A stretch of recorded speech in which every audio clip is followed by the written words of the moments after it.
Good morning class 9th। आज आइए हम लोग काव्य के अंतर्गत जो है पाठ कैदी और कोकिला को पढ़ेंगे। ठीक है। इनके जो कवि हैं, जो रचयिता हैं, वो जो है माखनलाल चतुर्वेदी हैं। ठीक है। तो आइए सबसे पहले देख लें माखनलाल चतुर्वेदी का जन्म कब हुआ था। इनका जन्म सन 1889 ईस्वी में हुआ था और मृत्यु कब हुई थी, सन 1968 ईस्वी में थी।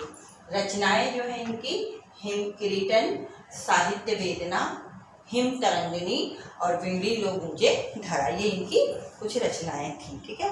तो आइए इसको हम लोग विस्तृत से ढंग से पढ़ते हैं, देखते हैं क्या है।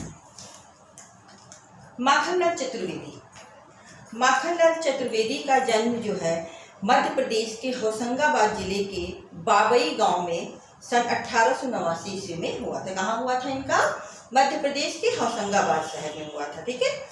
और ये 1889 में और मात्र 16 वर्ष की अवस्था में ही वे शिक्षक भी बन गए थे। बाद में अध्यापन कार्य छोड़कर इन्होंने प्रभा पत्रिका का संपादन भी किया। ठीक है। और इन्होंने अपना अध्यापन कार्य छोड़ के क्या बन गए, ये प्रभा पत्रिका के संपादक बन गए और वे संपादन शुरू कर दिए। वे देशभक्त कवि एवं प्रखर पत्रकार थे। ठीक है ना। ये देशभक्त भी थे, एक कवि भी थे और प्रखर पत्रकार भी थे। उन्होंने कर्मवीर और प्रताप का भी संपादन किया। जैसे प्रभा का किया था उसी तरह इन्होंने कर्मवीर और प्रताप का भी संपादन किया और सन 1968 में इनका क्या हो गया, देहांत हो गया। जैसा कि हम लोग रचनाएं देखें, हिम किरीटनी, साहित्य देवता, हिम तरंगिनी, वेड़ी लो मुझे धरा आदि इनकी कुछ प्रमुख कृतियां भी हैं। उन्हें पद्म भूषण एवं साहित्य अकादमी पुरस्कार से सम्मानित भी किया गया है। माखनलाल चतुर्वेदी की रचनाएं राष्ट्रीय भावना से युक्त हैं। उनमें स्वतंत्रता की चेतना के साथ ही साथ देश के लिए त्याग और बलिदान की भावना भी देखने को मिलती है। इसीलिए उन्हें एक भारतीय आत्मा भी कहा जाता है, माखनलाल चतुर्वेदी को। इस उपनाम से उन्होंने कविताएं भी लिखी हैं। वे एक कवि कार्यकर्ता थे और स्वाधीनता आंदोलन के दौरान कई बार जेल भी गए। उन्होंने भक्ति, प्रेम और प्रकृति संबंधी कविताएं भी लिखी। बहुत सारी इन्होंने कविताएं लिखी जिसमें भक्ति था, जिसमें प्रेम था, प्रकृति था। ठीक है ना। इन सभी विषयों पर इन्होंने अपना लेखनी चलाई है। चतुर्वेदी जी कविता में शिल्प की तुलना में भाव को अधिक दिए। क्या लिख रहे हैं, कैसी चीजें हैं शिल्प के अंतर्गत, अपना सौंदर्य क्या चीजें होना, उसमें अलंकार, ऐसा कुछ नहीं था। इनको भाव को अधिक महत्व दे। क्या भाव होना चाहिए जो दिल को छू सके। उन्होंने परंपरागत छंदबद्धता एवं तत्सम शब्दावली के स्थान पर इन्होंने जो परंपरागत ढंग से चली आ रही है शब्दों को बांधने की, ठीक है, उसमें अलंकार है, रस है, छंद है, ऐसी चीज़ों के स्थान पर इन्होंने कैसी रखी, वो शब्द रखी जो बोलचाल, जो आम आदमी से जुड़ी भाषा हो, और साथ साथ में इसके उर्दू और फारसी शब्दों का भी इन्होंने प्रयोग किया है। अब जो इनकी रचनाएं हैं कैदी और कोकिला, वो किस विषय पे है, आइए थोड़ा सा इसको हम लोग समझते हैं। कैदी और जो कोकिला है बेटा, यह भारत की जो गुलामी, जिस समय हम लोग थे, गुलाम भारत था, उस समय पर उन्होंने ये कविता लिखी है। और उन वीरों की, जो वीर पुरुष थे, उनकी जो स्थितियां थी, जो अंग्रेजों द्वारा उनके पर अत्याचार किया जा रहा था, जो शोषण किया जा रहा था, उन्हीं के बारे में जो है यह कविता उन्होंने लिखी है। ब्रितानी उपनिवेशवाद के शोषण तंत्र का इन्होंने बारीकी से विश्लेषण किया है। किसके माध्यम से? कैदी और कोकिला के माध्यम से, जो बहुत ही लोकप्रिय हुई। और यह कविता क्या था? भारतीय स्वाधीनता सेनानियों के साथ जो जेल में उनके साथ जो दुर्व्यवहार किया गया, जो उनको यातनाएं दी गई, ठीक है ना, वो उनके साथ जो वर्ण था उन्हीं का उन्होंने वर्णन किया। कभी जेल में एकाकी जीवन जीने वाले और उदास रहने वाले उस कोकिल से अपने मन का दुख, असंतोष और ब्रितानी शासन यानी अंग्रेजों के शासन के प्रति आक्रोश को व्यक्त करते हुए कहता है कि यह समय मधुर गीत गाने का नहीं बल्कि मुक्ति का गीत सुनाने का है। और कवि को लगता है कि शायद कोयल भी पूरे देश को एक कारागार के रूप में देखने लगी है, इसीलिए अर्धरात्रि में चीख रही है। इस समय कोयल गा नहीं रही है, अर्धरात्रि में क्या कर रही है कोयल? कोयल भी चीख रही है, शायद उसे भी जो है गुलामी का आभास हो रहा है। ठीक है ना। इसी कविता को बड़े भावनात्मक ढंग से जो है माखनलाल चतुर्वेदी जी ने लिखा है, जो हमारे आपके हृदय को छू लेता है। तो आइए हम लोग पढ़ते हैं कविता। क्या गाती हो, क्यों रह रह जाती हो, कोकिल बोलो तो, क्या लाती हो, किसका संदेशा किसका है, कोकिल बोलो। बहुत सुंदर पंक्ति है, ठीक है। कि क्या गाती हो, कौन पूछ रहा है, कभी पूछा है कि ए कोयल तुम क्या गा रही हो, क्या संदेशा लेके रह रही हो। और रह जाती हो यानी बार बार तुम रुक क्यों जा रही हो, बोलती हो फिर थोड़ा रुक जाती हो, तो क्यों रुक जाती हो, क्या लाती हो, संदेशा किसका है, कोकिल बोलो तो, ठीक है। जेल में जो सेनानी है। ऊंची काली दीवारों के घेरे में, डाकू चोरों और बटमारों के डेरे में। जो जेल होता है उसकी जो दीवारें होती हैं वह ऊंची ऊंची होती है, जिससे कैदी बाहर न जा सके, बाहर भाग न सकें। तो ऊंची काली दीवारों के घेरे में डाकू चोरों और बटमारों, क्योंकि जेल में रहने का किसका है, डाकू का है, चोरों का है। और बटमार किसको बोलते हैं, जो रास्ते में यात्रियों के लूटपाट करते हैं उनको बटमार बोलते हैं, ठीक है ना। तो उनका जगह, उनका डेरा है, डेरे मतलब स्थान, उनका स्थान है। जीने को देते नहीं पेट भर खाना, लेकिन इस समय वहाँ पे है कौन, तो इस समय तो देश की आज़ादी में अपनी पूरी आहुति, अपने पूरी बलिदान देने वाले उन सेनानी जो हैं उस जेल में कैदी के रूप में रखे गए हैं, जिनको भर पेट क्या है, खाना भी नहीं देते हैं, मरने भी नहीं देते, तड़प रह जाना यानी मरने भी नहीं देते। इतना खाना देते हैं जेल में अंग्रेजी यानी ब्रितानी शासन कि वो खा ले, मर भी न सके और जिंदा ही रह सके। जीवन पर अब दिन रात कड़ा है पहरा, और दिन रात पूरी तरह से क्या है, उन सेनानियों पे आज़ादी के लिए जो जुनून में लगे हुए थे, जो लड़ाई में आगे बढ़ रहे थे, उनके साथ क्या था, कड़ा पहरा पड़ा था। यानी हमेशा 24 घंटे उन पर क्या था, निगरानी रखी जाती कि वो कहीं निकल न जाए, वो किसी से बात तो नहीं कर रहे, तो हमेशा कड़ा पहरा था। शासन है या तम का प्रभाव है गहरा, कभी कह रहा है कि यह शासन है या तम यानी अंधकार का प्रभाव गहरा है, मतलब इतना ज़्यादा शोषण हो रहा है कि ऐसा नहीं लग रहा है कि यह शासन है यानी अत्याचार है। ये तम मतलब अंधेरा है। चंद्रमा भी हिमकर निराश कर चला रात भी काली, हिमकर यानी चंद्रमा, चंद्रमा क्या है बेटा, निराश होकर चला जाता है। चंद्रमा निकलता है, आप देखते हैं चंद्रमा में भी हमें एक रोशनी, एक उम्मीद, एक उजाला दिखाई देता है, लेकिन ऐसा मानो प्रतीत हो रहा है कि वह भी निराश है, वह भी उदास हो गई है और वह चली गई, और रात और गहरी हो गई यानी और भी काली हो गई है।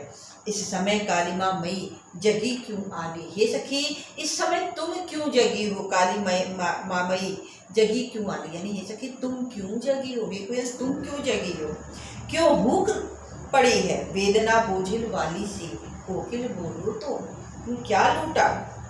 कवि कह रहा है कि हे क्यों तुम्हें भूख पड़ी, तुम्हें कर्सा दर्द हो रहा है, कुछ वेदना ली हो, कुछ बोझ वाली सी, कुछ दर्द ली हो, छिपाई हो, कोकिल बोलो तो क्या लूटा।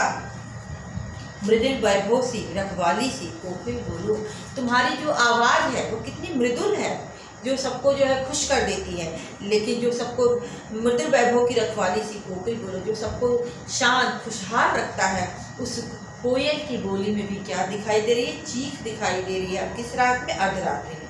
क्या हुई बावली, इतना क्या बात हो गया कि तुम इतनी बावली हो, इतनी परेशान हो, कवि कह रहा है। अर्धरात्रि को चीखी कोकिल बोलो, तो ऐसी क्या बात हो गई, ऐसी क्या परेशानी आ गया कि तुम अर्धरात्रि में चीख रही हो, जबकि तुम दिन में अपनी मधुर आवाज़ से लोगों में प्रकाश, एक उत्साह और एक उमंग भर देती हो। कोकिल बोलो तो किस दावानल की आग ज्वालाएं हैं दिखे, कोकिल बोलो तो किस जंगल में आग लग गया है, ठीक है ना। दावानल यानी आग, किसी जंगल, दावानल यानी जंगल में आग जो लगी है, तो किस दावानल की आग जलाए हैं दिखी, तुम्हें जो जल रही है जंगल में आग वो दिख रही है क्या, यानी इतना विभत्स, इतना भयंकर कांड हो गया जिससे तुम चीख रही हो, जिससे तुम चिल्ला रही हो, कोकिल कुछ तो बोलो।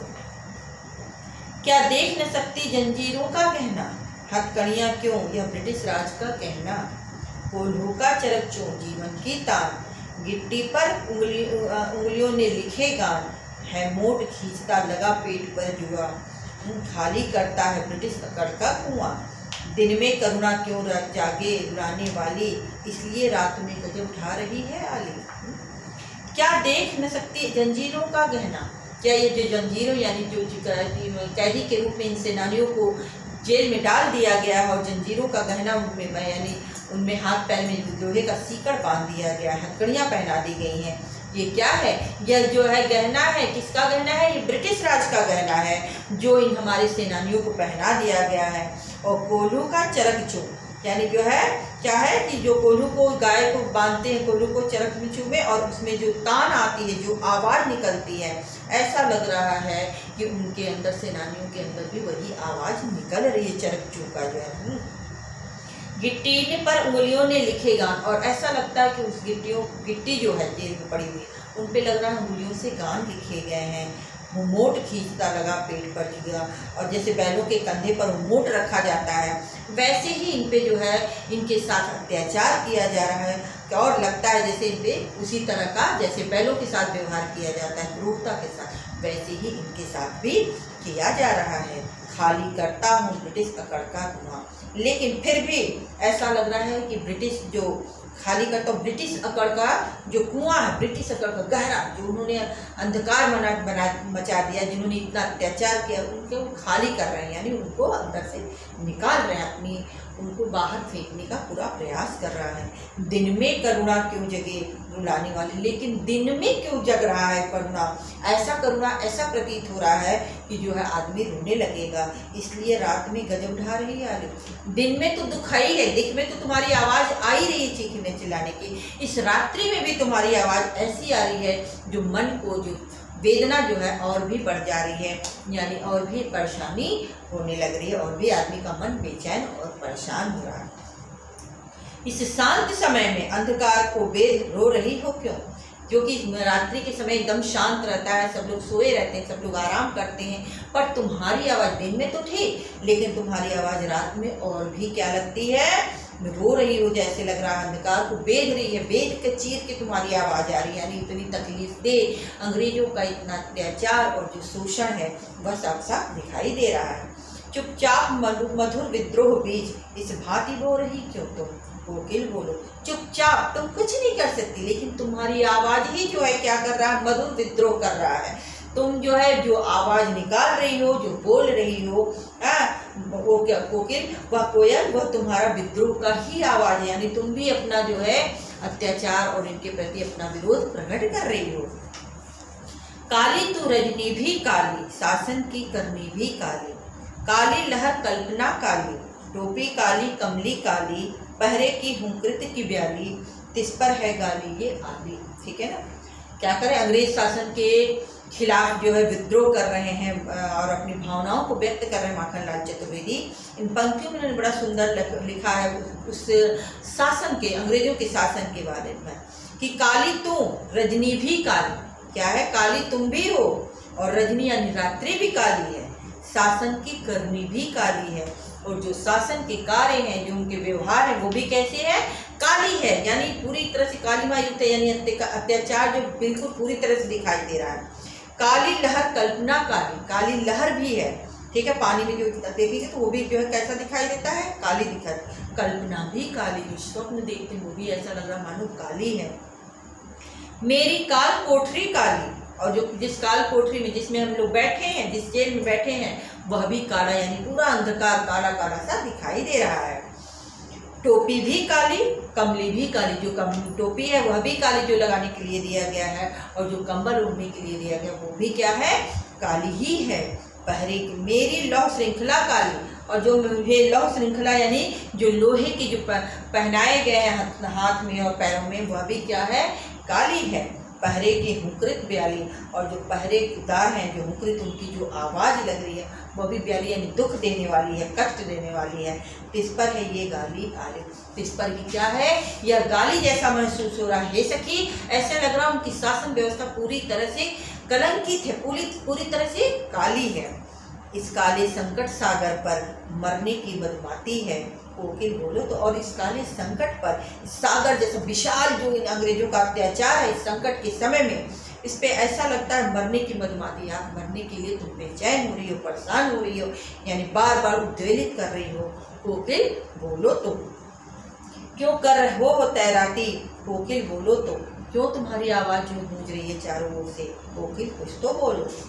मुझे मिली हरियाली डाली, मुझे नसीब कोठरी काली, तुझे मिली हरियाली डाली, मुझे नसीब कोठरी काली, तेरा नभ भर में संसार, मेरा 10 फुट का संसार। तेरे गीत कहावे वाह, रोना भी है मुझे गुनाह। देख विषमता तेरी में, बजा रही थी स्मरण भी। बहुत सुंदर यहाँ पर माखनलाल जी ने कवि ने लिखा है कि तुझे मिली हरियाली डाली, हे कोयल तुझे तो हरियाली डाली मिली है। तुम्हारा जो बसेरा का क्या है, हरियाली है, हरी हरी डाल पे तुम बैठती हो, मदमस्त होती हो। पर मुझे क्या मिली है, मेरे नसीब में क्या है, काली कोठरी मिली है। तेरा नभपर है संसार, तुम्हारा तो संसार, नवंबर मतलब आकाश में तेरा संचार है, यानी तुम यहाँ से वहाँ घूम सकती हो, तुम आज़ाद हो। पर मेरा संसार कितना है, इस 10 फुट के जो है इस जेल को, कैद खाने को अपना संसार बता रहा है कवि। किसके माध्यम से, कोयल के माध्यम से। किसको, उन सेनानियों को जो अंग्रेजों के अत्याचार थे, जो जेल में बंद किए गए थे। तेरे गीत का कहाए वाह, तुम्हारे जो गाती हो तुम, जो आवाज़ निकालती हो, वह गीत लोगों को बहुत मधुर लगता है। लोग उस पर उसी आवाज़ को निकालते हैं, खुश होते हैं, सुनना चाहते हैं। रोना भी मुझे है गुनाह, और मैं रो भी तो क्या है, मेरे लिए वह गुनाह है। देख विषमता तेरी मेरी, अपना और मेरा विषमता देखो, कितना अंतर है दोनों में। बजा रही तिस पर रणभेरी, और तिस पर भी तुम जो है युद्ध की रणभेरी बजा रही हो, यानी युद्ध का बिगुल बजा रही हो। इस हुंकृत पर अपनी कृति से और कहो क्या कह दूं, कोकिल बोलो तो इस हुंकृत, इस आवाज़ पे, तुम्हारी चीख पे जो आवाज़ निकल रही है, उसमें अपनी कृति पे बोलो तो, अपनी जो रचना में लिख रही हूँ उसमें मैं कुछ और क्या कह दूं, कोकिल कुछ तो बोलो।